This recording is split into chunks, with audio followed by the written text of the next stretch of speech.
Hello students, all is well. Welcome back again. In this sessions we will discuss chapter number 4, the Mughal Empire. The last part also we will discuss in this sessions some important points through the map. Let's start. Students, in the previous video we had discussed about the Mansabdari system, but now in this video we will discuss about the revenue system and agrarian relationship. So students, you know very well that in the earlier times the main source of the income was collecting the taxes. So here we are going to discuss only on that. The tax on the agricultural produce was the main source of the income of the Mughal rulers. What was the main source of the income of the rulers? The tax on the agricultural produce was the main source of the income of the Mughal rulers. Peasants paid taxes through zamidaris. Zamidaris were rural elites. Now who were zamidars? All the intermediaries between the king and the peasant or powerful chieftains were called zamidars. All the intermediaries between the king and the peasant or powerful chieftains were called zamidars. He collected tax from the peasants for the king. He collected tax from the peasants for the king. They were act like a link between the king and the peasants. They were between the bridge. They were act like a bridge between the king and the peasants. So this is what about the revenue system and agrarian. Now let us discuss the Bandobast system or Zabt system. In the reign of Akbar, Akbar brought many reforms in the land revenue system. His revenue minister named Todarmal introduced a special kind of land revenue system which is known as Bandobast system or popularly known as Zabt system. In this system, what had happened? He surveyed crop yields, price and the area of cultivation. On the basis of that collecting data, he obtained tax was the fixed on each crop in cash. Means they collected taxes as a cash. Now each suba or provinces was divided into revenue circles. The way they conduct is like that. Each suba or province was divided into revenue circles. These circles fixed its own revenue rate for each crop. So this is what about the Bandobast system or Zabt system, which was popularly introduced under the reign of Akbar in the leadership of Revenue Minister Todar Mal. Now it is a very important point and the last point of this topic, declination of Mughal Empire. The basic reason of the declination of Mughal Empire was the Aurangzeb policies.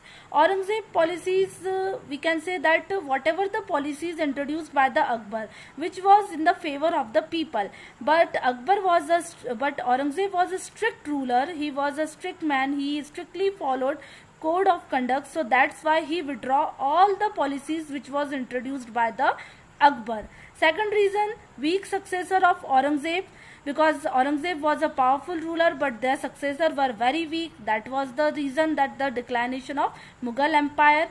Empty treasury. And you know students, during the time of war, rulers requires lots of money to feed his soldiers or army. So empty treasury was also the main reason of the declination of Mughal Empire. Invasions from the other ruling body, that is the also reason. And fourth and last one is that wars of succession. So these were the 5 basic reasons of the declination of Mughal Empire. I hope it is clear to all.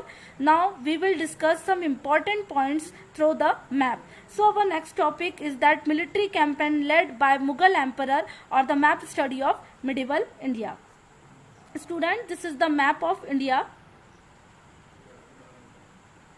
In the previous video, we had discussed about so many ruling body of Mughal dynasty. So So one by one we will discuss that in what ways they captured the entire India.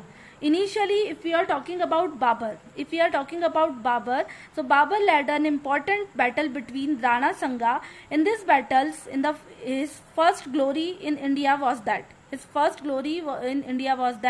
he led a battle with Rana Sanga and won that battle, and he captured easily Delhi and Punjab. And the area of Bihar. Let me show you the Punjab Delhi. These are the area led by Babur. Now, if we are talking about Humayun, see the map. Humayun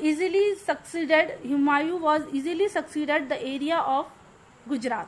This is the area of Gujarat and Malwa. These are the Malwa area, which was easily won by Humayun. After the death of Babur, he ascended on the throne of Delhi.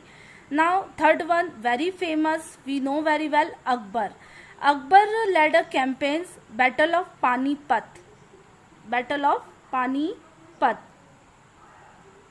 This is the Panipat.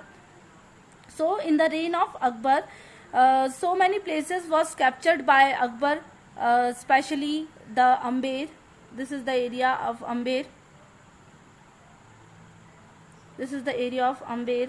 Ajmer, Fatehpur Sikri fort was built by Akbar, Ranthambore. So these are the basic areas or places were captured easily or annexed by Akbar. Now Shah Jahan. Shah Jahan was not a very profound ruler, but gradually he has captured the area called Golconda. This is the Golconda. Ahmednagar, Bijapur, which you can easily see there. Ahmednagar, Bijapur, these are the area easily captured by the Shah Jahan. And last one, you know very well, the Zinda Pir or the living son, Aurangzeb. He captured entire India. Maximum part of India was captured by Aurangzeb. So through this video I tried to clear your all the doubts. Thank you so much. Have a nice day.